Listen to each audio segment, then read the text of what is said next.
Do you ever wonder if you're preparing your child for back to school in the best way? You may be surprised to hear that your back to school approach plays into your child's long-term success, because different preparation strategies can lead to very different levels of academic achievement and career outcomes for your child as they become an adult. And you can make small changes now that will have a huge impact on your child's future. As a psychologist and mom of 4, there are 5 steps that I take every fall to help set my kids up for school success. I'll walk you through them today using my 5 C's parenting framework. Before we dive into these 5 psychology-backed strategies, let me share something that might surprise you. A groundbreaking 50-year study showed that students who show up ready for school, demonstrating responsibility and genuine interest in learning, are significantly more likely to achieve higher educational levels 11 years later and earn higher incomes 50 years later. This isn't about being the smartest kid in the class. It's about developing the right mindset and behaviors from the very first day.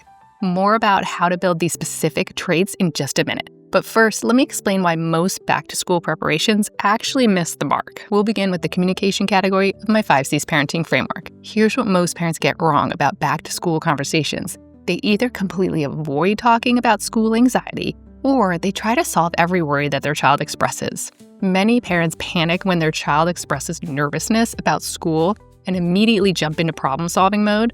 Other parents dismiss concerns with phrases like, "You'll be fine," or "Don't worry about it."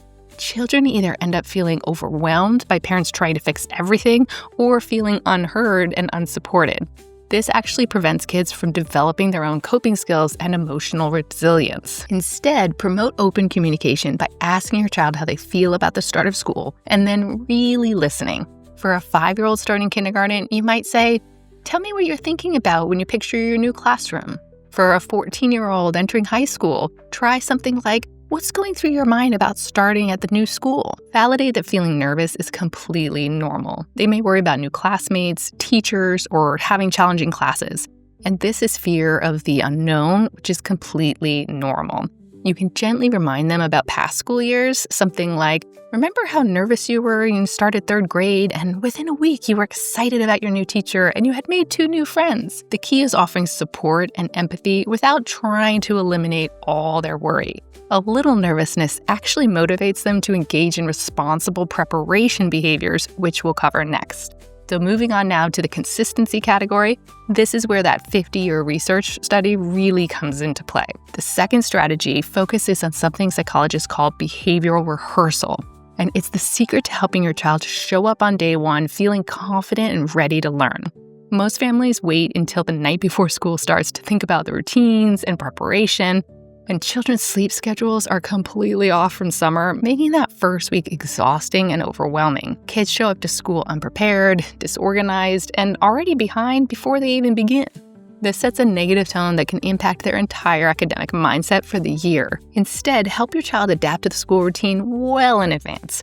Mark the school start countdown on your family calendar, make it visible and exciting, not stressful. At least a week ahead of time, gradually shift them back to their regular bedtime and wake time if later summer nights have crept into your family's summer schedule. For elementary kids, this might mean moving bedtime up by 15 minutes each night. For teenagers, it means no more staying up until 2 a.m. scrolling on their phones. It's also time to get your backpacks, lunch boxes, and school supplies organized together. Let your 7-year-old choose which folder goes with which subject. Have your 16-year-old set up their study space and charging station for devices. They might all want to lay out their favorite first day outfit well in advance so they can really start preparing and visualizing that day. If there's a carpool situation, connect with other families and arrange a playdate or a barbecue so the kids can reconnect before school starts. The more you practice in advance, the more comfortable your child will become with the idea of returning to school. And then the easier it is for them to show up excited and ready to learn. Next, let's talk about the choices and checkpoints category, where you'll learn the balance between support and independence that actually builds confidence. Before we move on, though, I'd love to hear from you. What's your biggest worry about the upcoming school year? Is it academic challenges, social situations, or something else entirely? Drop a comment below and let me know your child's age and what you're most concerned about. I read every comment, and I often use your questions to create future videos. The third strategy addresses one of the biggest mistakes parents make, either doing everything for their child or throwing them into independence before they're ready. Parents often swing between these extremes, helicopter parenting or complete hands-off approaches. Children either become overly dependent or feel abandoned when facing new challenges. And kids miss this opportunity to build confidence through manageable independence experiences. They show up to school either clingy and anxious or overwhelmed and unsupported. Instead, involve your child in choices about their growing independence while providing appropriate checkpoints. For a 6-year-old, this might mean that they choose whether you want them to walk them to the classroom door and say goodbye there, or say goodbye at the school entrance. But practice both scenarios and see what they're comfortable with. For a 12-year-old starting middle school, maybe they're ready to bike to school, so you practice with them in advance. You ride alongside them and you watch them practice locking up their bike at school. And then when they successfully ride to school on that first day, when they get home, you have a huge high five waiting for them in celebration. High schoolers might want to practice their morning routine and time it to ensure that they have a relaxed morning without rushing. At all ages, creating visual checklists together can really benefit them so that they have that easy reminder when they're feeling stressed or rushed. The key is scaffolding your child's independence. So you're there to support them, but they're building the skills that they need to become responsible students. Moving on to step 4 of my 5 C's parenting framework, and this might surprise you because it's not about punishment at all. The 4th strategy completely flips how most parents think about consequences during the school transition. Most parents think only about consequences as punishments for things going wrong. They've missed countless opportunities to reinforce the exact behaviors that predict long-term success. Without a focus on reinforcement, children don't learn to connect their positive behaviors to meaningful outcomes.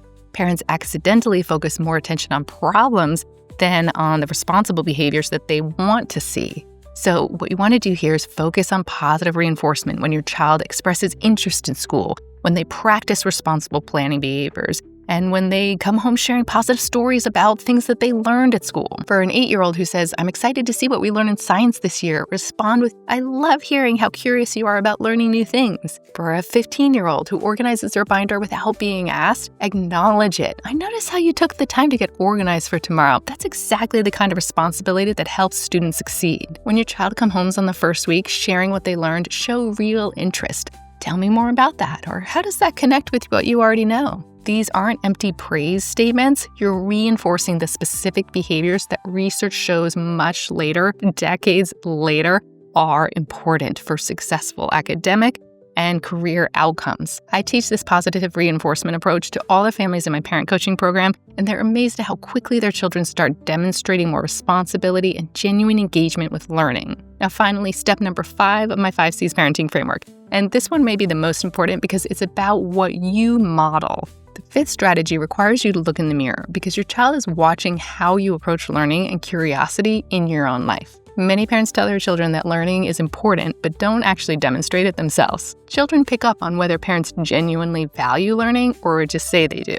Kids adopt attitudes about school based on what they observe at home, not just what parents say. So how do you model genuine interest in learning?